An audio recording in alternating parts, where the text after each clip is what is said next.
First ever factory outlet, Mukunda Jewelries, KPHP, Somajiguda, Kottapet, Khammam.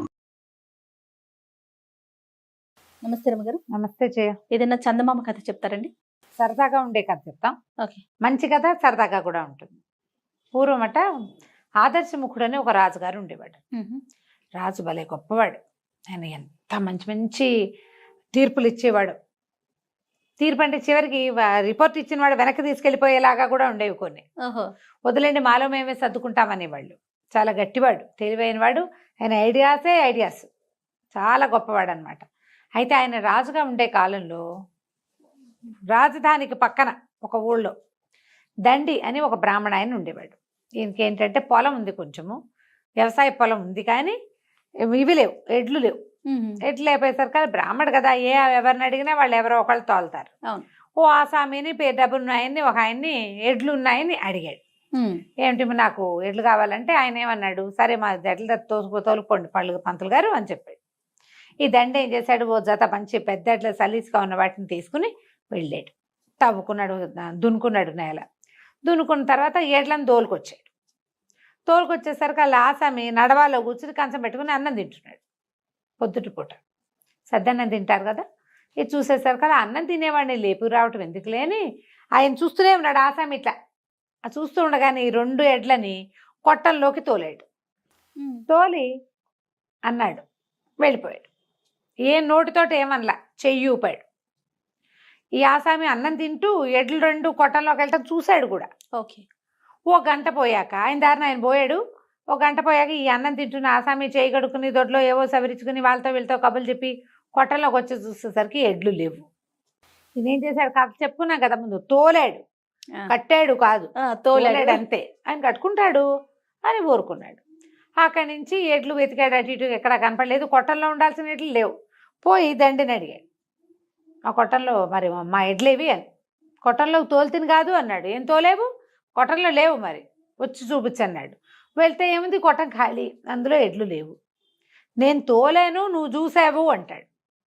నువ్వు నాకు చెప్పలేదు, నువ్వు తోలలేదు అంటాడు ఈయన. నువ్వు నాకు చెబితే వేరు, నా ఎడ్లను నాకు అప్పచెప్పాలి, నేను నీకు అప్పచెప్తాను కాదు, నువ్వు కూడా నాకు అప్పచెప్పాలి కదా. ఇక ఇప్పుడు నా ఎడ్లు నాకు ఇస్తావా చస్తావా అని కూర్చున్నాడు. ఎడ్లకి ఒక జత ఉంటే దున్నుకోవడానికి గతి లేనివాడు కొనుక్కుని వచ్చి అక్కడి నుంచి ఇస్తాడు. అక్కడి నుంచి ఆసామి గారు ఒప్పుకోలే. పదా రాజుగారి దగ్గరకు నీ సంగతి తెలుస్తానన్నాడు. ఇద్దరు బయలుదేరారు. ఇలాంటి కథ ఇదివరకు విన్నాం మనం. అవును. ఇద్దరు బయలుదేరితే దారిలో పోతుంటే ఒక ఏరు దాటి వెళ్ళాలి అవతలకి. ఒక వడ్రంగా అయిన ఒక ఆయన మనకేవో చిన్న పనులు చేసుకోవటానికి చెక్కలు కొట్టుకు రావడానికి అడవికి పోతున్నాడు. ఆ పోతూ ఏం చేశాడు, ఆ ఏరు దాటాలి. ఏరు ఎక్కువగా ఉంది. గొడ్డలింట అని నోటితో ఖర్చు పట్టుకుంటారు కదా, కర్రలు అలా పట్టుకుని ఏరు దాటుతున్నాడు. దాటుతూ ఉంటే ఈయన ఏం చేశాడు, ఇదండి చప్పట్లు కొట్టి, ఏంటి నీరు ఎక్కువగా ఉందా అని అడిగాడు. అడిగేసరికి అలా అవును అని నోరు చెప్పబోయాడు. నోట్లో కాస్త టుపుక్కని జారి పడిపోయింది. ఇట్లా అనాలి. సమాధానం చెప్పబోయేసరికి అలా అంటున్నాడు. ఆలేదు ఊలేదు వెళ్ళైపోయింది. గొడ్డలి నీళ్ళలో ఏరు వడిగా ఉంది కదా, కొట్టుకుపోయింది. కొట్టుకుపోయేసరికి ఊరవురా బాపనాయన ఇంత పని చేసావు, నా గొడ్డలు నాకు తెచ్చి అన్నాడు. నేనేం చేశాను అయ్యా మధ్యలో అంటే, నువ్వు మాట్లాడిచ్చావు కాబట్టి నేను మాట్లాడా కాబట్టి ఇది కొట్టుకుపోయింది. ఇప్పుడు ఎవడు జవాబుదారీ, అంతే. తొలుత మాట్లాడిచ్చినవాడు కాబట్టి నువ్వే నాకు ఇవ్వాలన్నాడు. అనేసరికి ఇప్పుడు ఏం చెయ్యాలి, ఆసామి అన్నాడు, మేము ఎలాగో రాజుగారి దగ్గరికి తీర్పుపోతున్నావు, నువ్వు కూడా రా అన్నాడు. ఆ ఏరు దాటితే బోళ్ళంత గడ్డి గాదం బోళ్ళని కనపడుతున్నాయి. ఒక చెట్టు కింద ఒక అంత మేకల మందు ఉంది. ఆ మందంతా చెట్టు కిందే మేస్తుంది ఒక చోటే. అయితే ఏమన్నాడు, బ్రాహ్మణానికి నోరు ఊరుకోదన్నమాట. నాకు మళ్ళీ పాపం ముందుకెళ్తూ, ఏరా అబ్బాయి ఎందుకురా నీ మేకలు ఇక్కడే మేస్తున్నాయి, అదంతా పైన బీడంతా బాగా పచ్చిక బీడు బాగుంది కదరా పైకి అంటే, ఏమోనండి ఏం చేసినా ఇక్కడే మేస్తాయి అయ్యగారు, ఎవరిని అడిగినా సమాధానం చెప్పట్లేదు, మీరు ఎక్కడికి వెళ్తున్నారు అన్నాడు. మేము ఆదర్శముఖ మహారాజును చూడడానికి వెళ్తున్నాం అంటే, రాజుగారిని కనుక్కొని చెప్పండి, ఎందుకు నా మేకలు ఇక్కడే మేస్తాయో నాకు తెలియదు, తోలినా సరే మళ్ళీ పరిగెత్తుకుంటూ ఇక్కడికే వచ్చేస్తాయి. అక్కడంతా గడ్డి ఉంది బాగా, ఇక్కడ కొంచెమే ఉంది, అయినా సరే ఇక్కడే వేళ్లాడుతూ ఉంటాయి, అవి వెళ్ళవు. సరే బాగానే ఉంది. అక్కడి నుంచి ఇంకా కొంచెం ముందుకెళ్ళారు. వెళ్తే ఒక పెద్ద పాముల పుట్ట దగ్గర కొంచెం యువతలుగా నిలబడి ఇట్లా చూస్తున్నాడు దాంట్లోకేసి. వాళ్ళిద్దరు పక్కన ఒక ఆసామి ఒక వడ్రంగి ఇద్దరు ఉన్నారా, వాళ్ళు నోరు మూసుకుని ఉంచున్నారు, నడుస్తున్నారు. ఈ భట్టి గారికి దండికి తోచదనమాట. ఏమిట్రా అబ్బాయి పొట్లో చూస్తున్నావు అన్నాడు. అనేసరికల్లా ఈ పొట్లో ఓ పావుందండి, అప్పుడప్పుడు కాపాడుతుంది, కనపడుతూ ఉంటుంది. అయితే పొద్దున ఇందాక అది నేను ఇక్కడ చెట్టు కింద కూర్చుని పిల్లంగో బూదుకుంటుంటే ఇందులో నుంచి వచ్చిందండి, పొట్లోంచి జర జర జర జర పాకేసింది. ఒక గంట 2 గంటల తర్వాత వచ్చింది. అది ఇప్పుడు మళ్ళీ లోపలికి వెళ్ళబోయేటప్పుడు వెళ్ళలేదండి, అది వెళ్ళలేకపోయింది. వచ్చేటప్పుడు సులువుగా వచ్చేసింది, వెళ్ళేటప్పుడు ఎందుకు వెళ్ళలేకపోతుందో తెలియదు. చచ్చిపోయింది అది వెళ్ళటానికి, ఎంతసేపు పట్టిందో దానికి ఎందుకో తెలియట్లేదండి, ఎవరినైనా అడగాలన్నాడు. అని మీరు ఎక్కడికి వెళ్తున్నారంటే రాజు దగ్గరికి వెళ్తాం. అయితే రాజుగారిని అడగండి, పాము బయటకు వచ్చేటప్పుడు వేగంగా వచ్చి లోపలికి వెళ్ళేటప్పుడు తేలిగ్గా ఎందుకు వెళ్ళలేకపోతుంది, ఎందుకు టైట్గా వెళ్తుంది. మంచి ప్రశ్నే. ఈ 4 ప్రశ్నలు పుచ్చుకుని పోయారు. 2 తీర్పులు, 2 ప్రశ్నలు.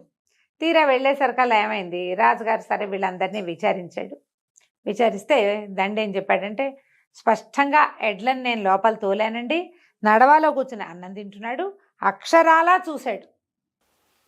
ఈయనేమంటాడు, నా చెప్పలేదండి అంటున్నాడు ఆసామి. అయితే ఈయన ఏమన్నాడు, ఆదర్శం ఒకటి తీర్పు చాలా బాగుంది, చూసి కూడా లేచి వచ్చి నీ ఎడ్లని కట్టుకోలేనందుకు నీ కళ్ళు పొడిపించేస్తా.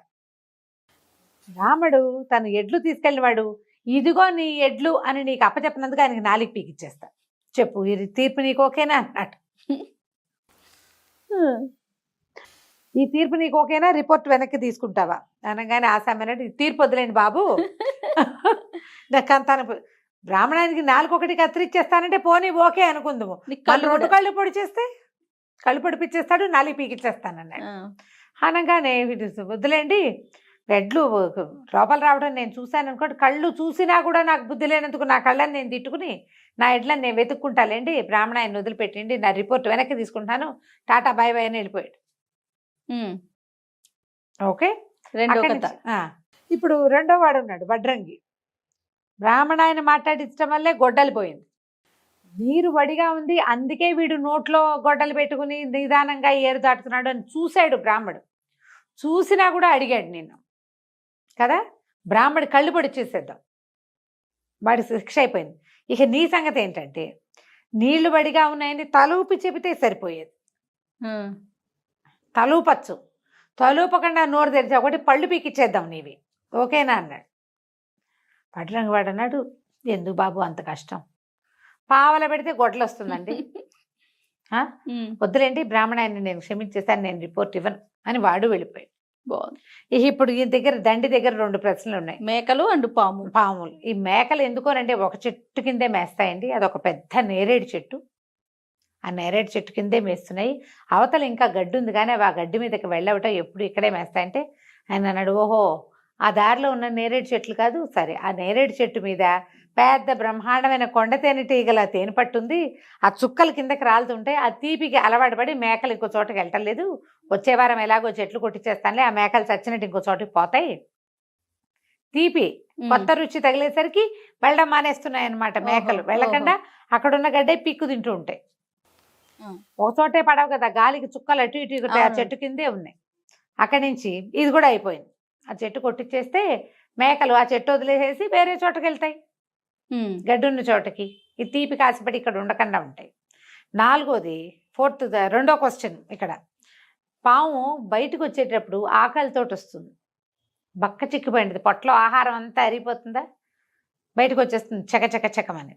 అది వచ్చేటప్పుడు ఏం చేస్తుంది, ఒక 4 కప్పలనో ఓ 2 అడవి కోళ్లనో దేన్నో మింగేసి వస్తుంది, తినొస్తుంది, అందుకని లావుగా అయిపోతుంది, లోపలికి వెళ్ళేటప్పుడు ఆ కంతలోకి అందుకని వెళ్ళలేకపోతుంది, అంతే బాబు బ్రెయిన్ పెడితే సరిపోయేది అని చెప్పాడు.